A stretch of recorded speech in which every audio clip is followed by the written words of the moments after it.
We light this candle to represent our grief. The pain of losing you is real. It reminds us of the depth of our love for you. Its glow is a reminder of the warmth of your presence. It reminds us that our lives are now changed forever, and we light it for our love. We light it that your light will always shine. We cherish the special place in our hearts that will always be reserved just for you. We thank you for the gift that your living has brought to each of us. You are loved. You will long be remembered.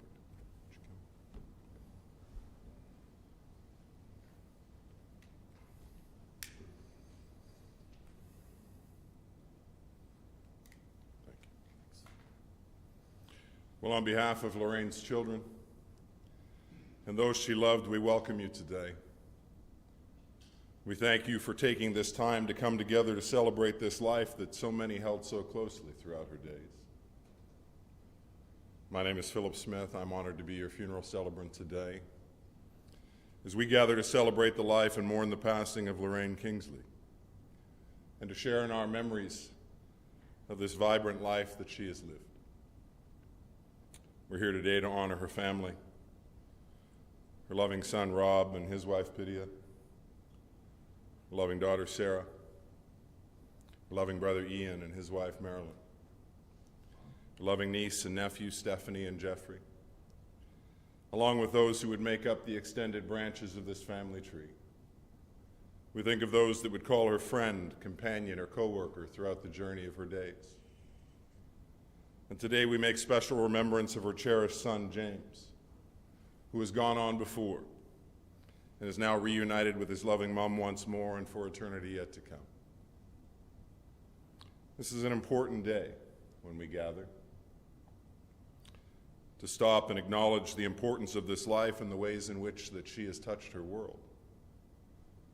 Your presence, whether you're here today because you were directly a part of this life or simply here supporting one of those who loved her,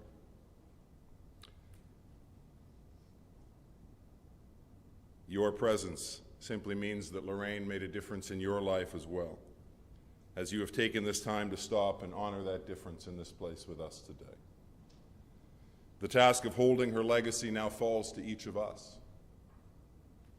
Her giving heart, her love of people, her caring nature, and the unconditional love of her family and those that she would call friends.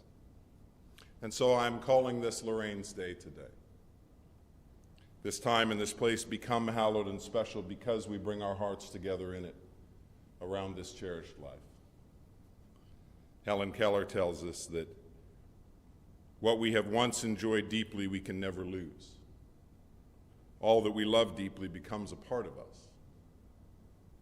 And Lorraine did just that. She lived and became a part of each soul that touched along the steps that made up her journey. To those who share deeper love, the parts of them are affected greater. Yet to all who shared even a moment in the warmth of her company, her love, her friendship, and her care, she will always be a part of the sum of who you are for each of your days to follow as well. Several of the voices able to speak to the beauty of this love are going to come and share their thoughts of Lorraine with us today. We'll hear first from her brother Ian, then following Ian's thoughts, we'll hear from her son Rob. Ian, would you come?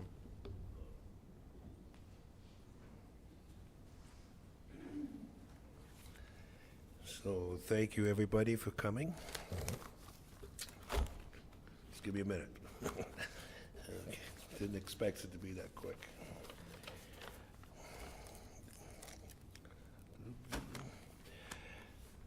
Okay, so good morning and thank everybody for coming today. My name is Ian and I'm Lorraine's older brother, keyword being old there. And the last thing I expected today, or not today, but last thing I expected was to outlive my baby sister. Nothing can replace the love of a sister, and a sister is a unique blessing that will live with me forever. So to her life started back in the 50s after her father, Eric, immigrated for England and accepted a job as a mechanic in Toronto. A few months later, my mother and myself got shipped out to Canada to join him. At that point, they immediately got married, and 9 months later, you can imagine what the marriage night was like. 9 months later, she got pregnant, or Lorraine was born. Not only was Lorraine born, she was born in a hurry, and story has it that on the way to the hospital, she came out in the back seat of a Austin motor car. That was her start to life. Okay, so as far as growing up in the early part, I never really got to know Lorraine in the early days. I was older. And in my era, and it's not about me, but in my era, I grew up to the Beatles, which some of you have been there. Woodstock, #1, some of you have been there. And I also got shipped off to my grandfather's house to the U.S. on the West Coast, and to go find myself. So when, what else have I got here to find myself? So in saying that, when I got back to Canada, I didn't, my daughter, or my sister had grown up. She was an adult now, right? And when I got there, she had 3 kids, Robbie, Sarah, wherever you are, and James, who passed. I didn't see them very much back in those days. Sarah and James, they were born with cystic fibrosis, as most of you might know, and they spent their life in Sick Kids Hospital. Lorraine spent her life in Sick Kids Hospital. Never really got to see them, right? It was the tough life for her, and being a single mom as well. She was committed to her children in the hospital. Lorraine could not find a job because she couldn't work. She had to work part-time jobs, all the different places, right? And luckily for our parents, they bought her a condo around the corner because they had moved to Ajax, and bought her a condo, and God save our parents for getting them through that stage of her life. Little James, who always feel little James, was a shining star. He was a tough little guy. He passed away in his 20s. He would just fight the illness. He just went and did his thing, and he passed. And Sarah, our little princess over here, as she grew older, Lorraine was able to finally find a full-time job, and she ended up driving school buses, and I know there's a couple of school bus people here. She got to drive the school buses. From there, she got offered a job at the Billy Bishop Airport, the island airport, to drive a big bus. So then she's driving this big bus from the airport, carrying passengers to the King Edward Hotel. I went and watched one day. We went there for some reason, and there she is, maneuvering through the traffic, this little tiny girl in this great big huge bus, and I was so proud to see my sister do that. Right. Where are we next here? Shining Star. Page 3. Okay, so in saying all of that, life was actually getting better for her finally. As our parents passed away, she became financially secure, obviously, right? And money wasn't a problem for her anymore. Our families got together many times, talked about upcoming things, where she wanted to travel. We were going to go back to England. She's going to come to, boat cruises. We talked about the future. She finally was in a happy place. Move on to anybody that knows her. I think there was 2 words, and I heard it today talking to some people. there's two words that would describe her the most, and the first word was sweet, and the second word was simple. She was a sweet and simple person. Never saw her with any makeup on my whole life. I don't know if she had any, right? Never heard her say a bad word, swearing. I never ever heard her say a bad word in her life. Right? The one thing I remember most about her was she always went to concerts, and she didn't just go to concerts, she went by herself, right? She was signed up for every fan club. She's got pictures of every fan club. She's got autographs from all these famous people, right? And the other thing I remember, which drove me nuts, was I had to listen to the Monkees for most of her life, right? So I was kind of hoping we were going to hear some Monkey songs. I don't know if we did. We did, yeah. Okay. So moving down the end here, I think like a lot of you guys, was in the last few weeks, we were all kind of shocked, right?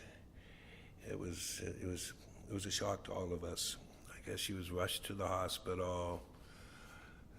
From one night she was rushed to the hospital, stayed at the hospital, and the next step was that, okay, she's going home now.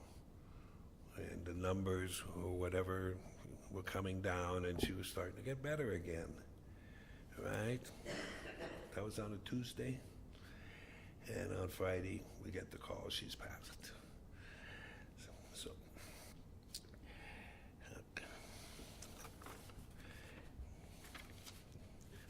I would just like to say a poem, which means a lot to me.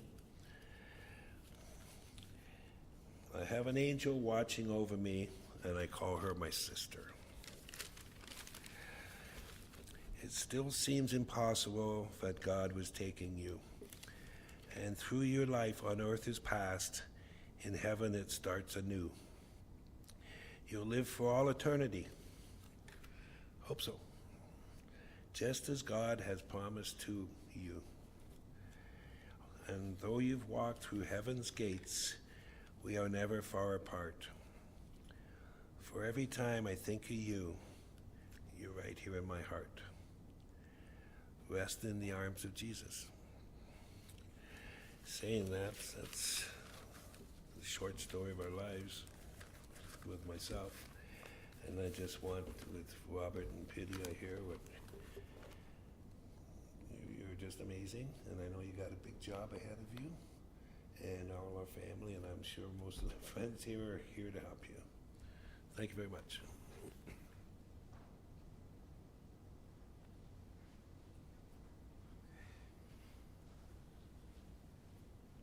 Hi, everyone. Again, thanks for coming. We appreciate everyone. I know Mom would definitely be grateful to see all you guys, unfortunately, in this situation, but nevertheless, thank you. Yeah, none of us can believe that we're here today.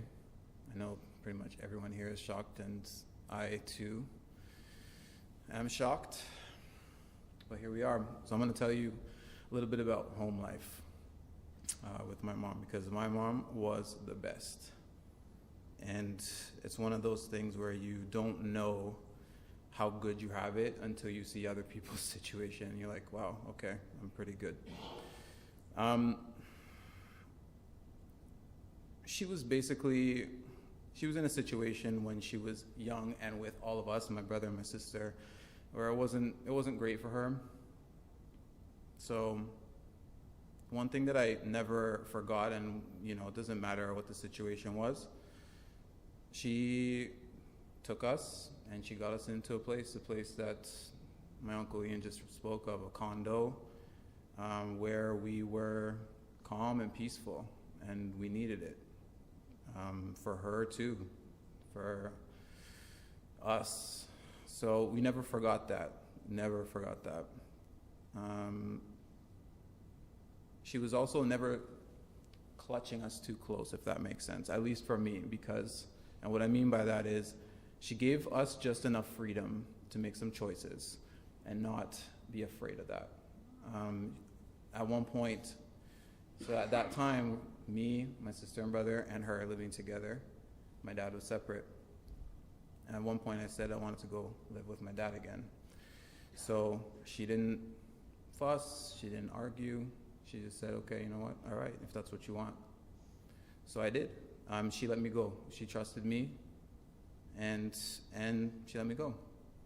Funny enough, I did come back a few years later.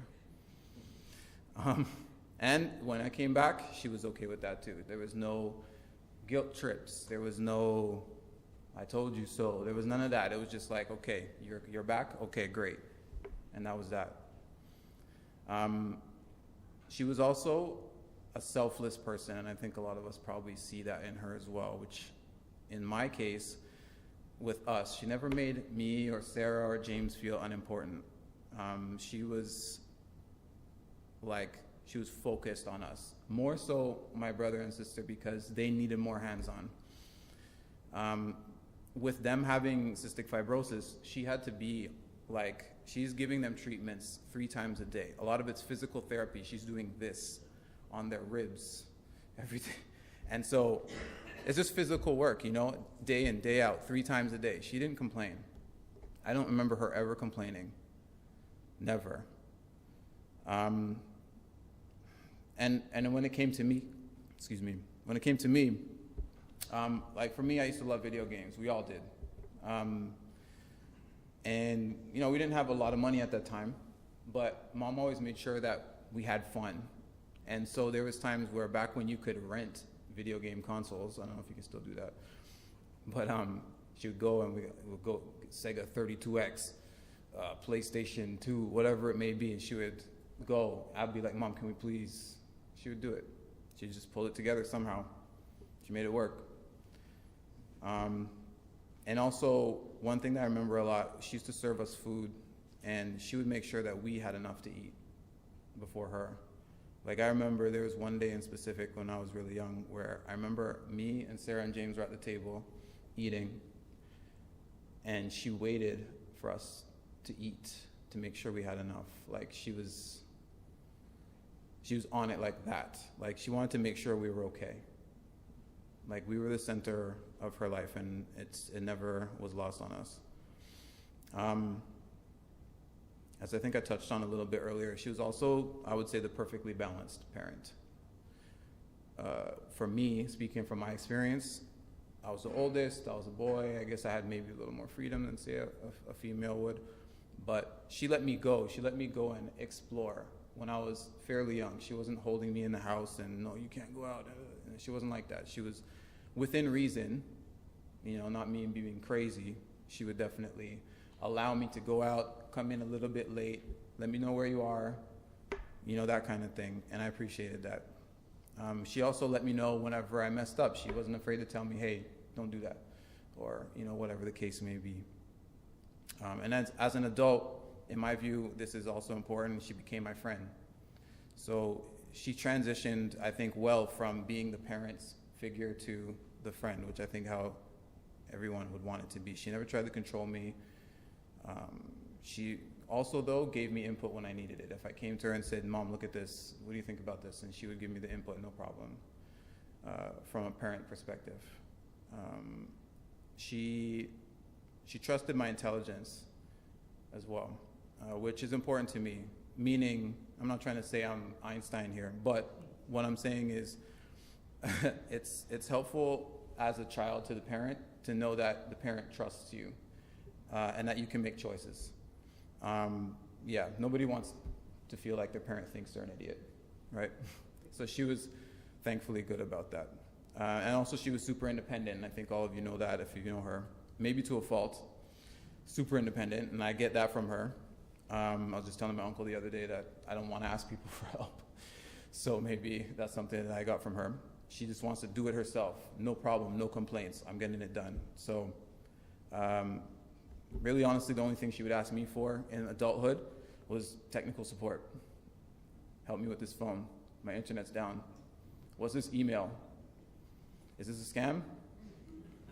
A lot of those scam questions came up in the final years.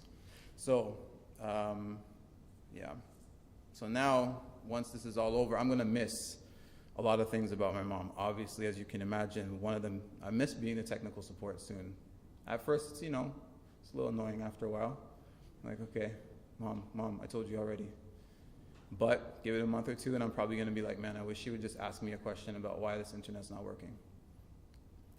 I'm gonna miss the way she would pick up the phone and she would be like, what? What do you want?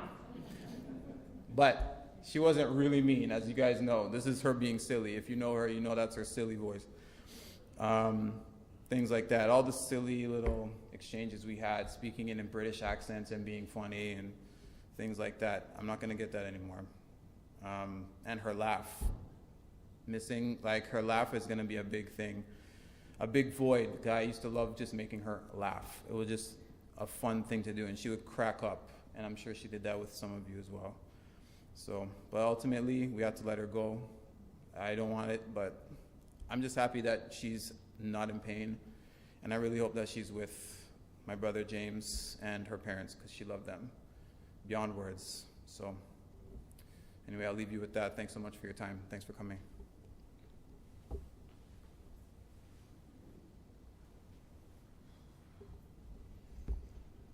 Thank you both so very much for those thoughts today. From those earliest days that would see her welcome to the loving arms of her parents, Lorraine would begin the journey that would see her live a life that had its foundations in love. A love that she would share with each one that she would hold within her heart. She'd be born in the bright lights and glamour of Toronto on that 7th day of December in 1958. The era of poodle skirts and fins on the back of some of the most beautiful cars ever created. They would welcome her young life. Now, the bright lights and the bigness of Toronto was a ways away from where they would call home. Lorraine and family calling the east end of the city home in those days, and Scarborough would be where they would call home eventually. She would wrap her formative years of education at Maplewood High in Scarborough. And no doubt those years would see her develop long-lasting friendships and would begin to shape the path of her life to come. And the first stop after high school would come alongside her mother in the manufacturing space. It would be here that Lorraine would understand the value of work in her days as well. It would become the effort that would provide the necessity of a life and the support to her family in the years to follow. And those years would also provide her with an interest in pursuing one of her other passions, the care and love of animals that she held so dear. She would finish up her studies and would earn a veterinary assistant diploma in those early years, demonstrating that commitment to her personal growth and the goal of expanding her own horizons. And while the road to a role in animal care would be one that she would venture down for a while, the market was not open at that time for Lorraine. And she would find other ways to ensure that the food was on the tabletop and the roof was always overhead. The miles of driving buses, for lovely littles in the morning hours, or varied groups chartering buses here, there, and everywhere they wanted to go in this province of ours. And eventually a road that would lead her to the shuttles out of Billy Bishop Airport, and a role that she would hold for the duration of her working years.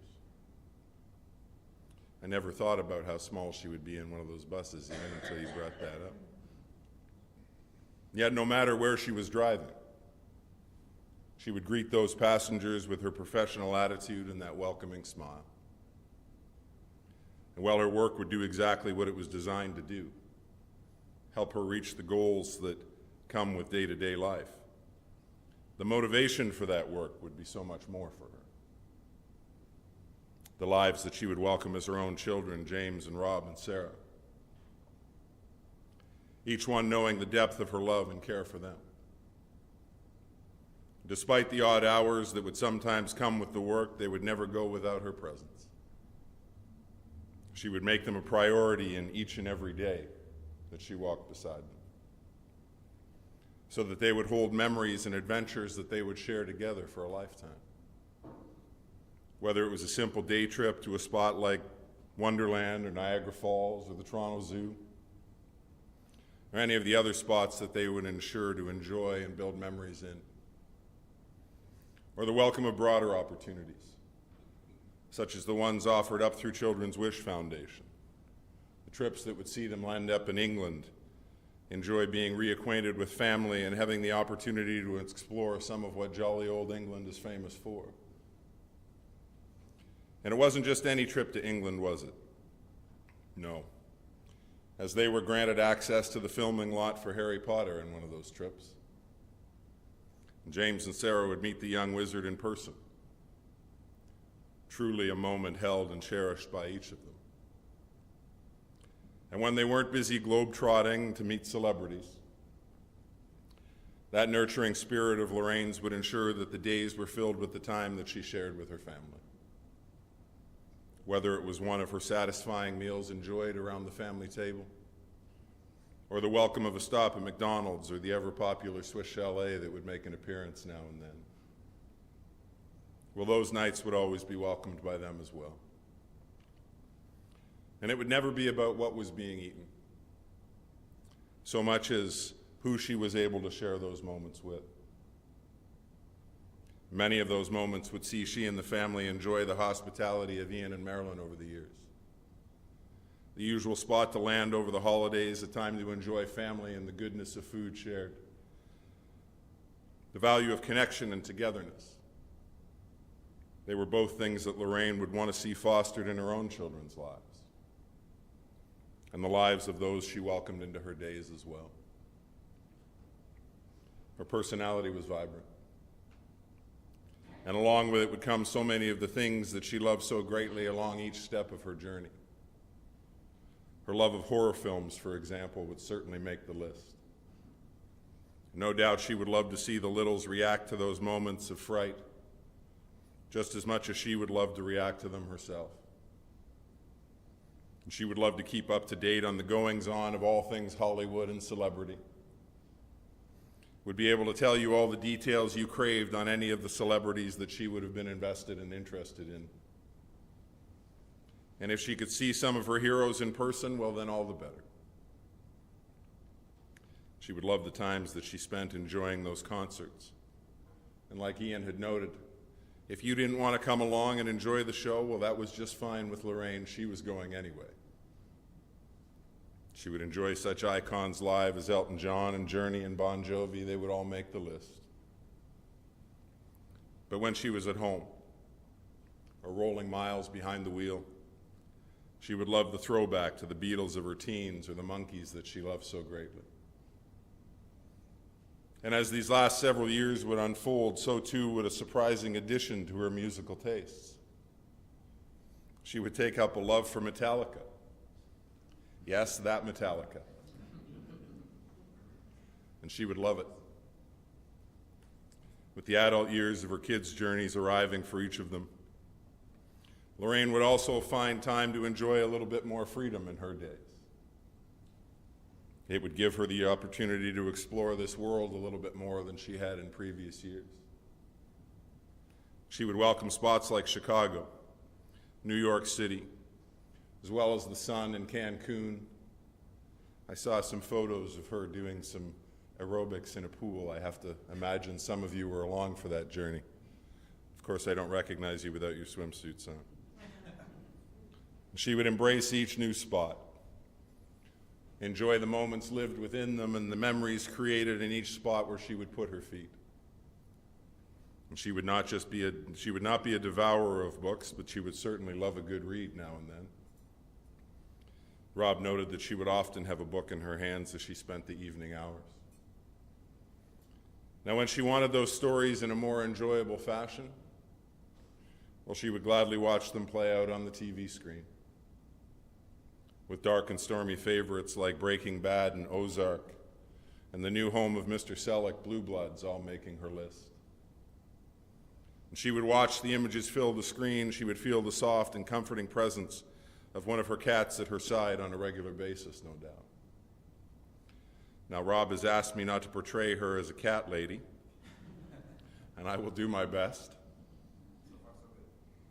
Although she would usually have 2 or 3 of them around at any given time, I don't think that's extreme at all.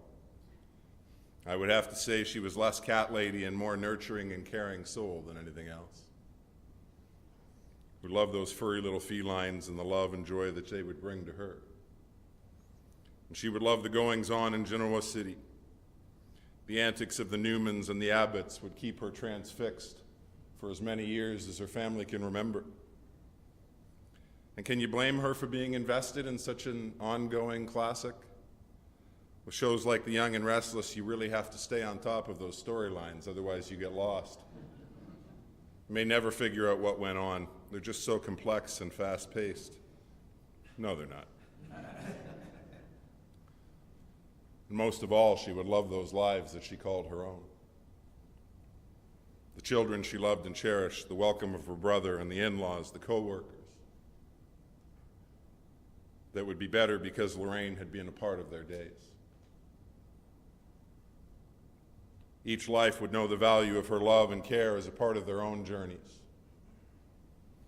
And each holds their own perfect image of Lorraine in their hearts, even as we sit here today. To find when the moments are cloudy. And her smile can bring the warmth of the sun once more in those days that will follow. It would be those lives that she would walk these last 14 months with more than most. She would hear the diagnosis in March of 2022. And as the doctor would utter that one word that stops most of us in our tracks, Lorraine's response would be to fight. She would dedicate herself to finding more from this life that she loves so very much. More time with the lives that she called her own children, her family, her friends, those she worked alongside. The battle would be a tough one, I'm told. From those initial steps and the surgical option tried to the varied chemo treatments and the immunotherapy that would come. Each course of treatment, the hope for a better tomorrow to follow. And also the reality of its toll on her physical body as well. And all the while, the love of those who held her in their hearts would continue to surround her. Bring her the strength to carry each day forward. And she would. For about 12 months, she would hit it head on and push back as hard as she was physically able. Yet in April, she would feel that blow that would set her back. Leave her in the care of the medical teams here in Durham as she would be hospitalized for a month. Would find the strength to will herself back home over these past few weeks, to be with those she loved and cared for so greatly. And as they would prepare for her to be home again, connecting with the agencies that would seek to bring care, doing all that they could to ensure that Lorraine would know comfort, we find ourselves here today, in this space designed for remembrance. Just days after Lorraine would take that final step in this life. It separates each of us from this physical world. And she would know the care of Sarah with her in those moments, and would know without question the love of each life that she had held in her heart for a lifetime, as she would journey on to be with all those who had gone on before, and Lorraine would know peace. The author Shannon L. Adler penned these words. She said, "Carve your name on hearts, not tombstones. A legacy is etched into the minds of others and the stories that they share about you." And Lorraine would do just that, wouldn't she? She would live a life that has carved her name and her impression in each of the hearts that would call her their mother or daughter, their sister, their mother-in-law, their aunt, their coworker, their friend, whatever title she held in your life today. It is a life that will long be shared in the hearts and minds of all those who loved Lorraine Kingsley. and will continue to hold her within their hearts for the remainder of each of your days as well, I'm sure. For those present, witness to the bright and shining life that was Lorraine. My encouragement for you today is that you continue to be present for this family and their steps that will follow. When your thoughts drift to her, perhaps you'll find time to reach out, to let them know that your thoughts remain with theirs and the significance of this loss, to be a comfort and a care alongside them in those times when they may simply just need your smile, the warmth of your embrace, or even just your listening ear to listen with care. And by doing so, we acknowledge that Lorraine's life is treasured and remembered still. Our celebration today will conclude here in the chapel momentarily. The family is going to invite you to join them in the reception area just out the back hallway and up to our right. The staff here at Barnes will help you make your way there. But as we prepare to leave today, I'd like to share two final things with you, if I may.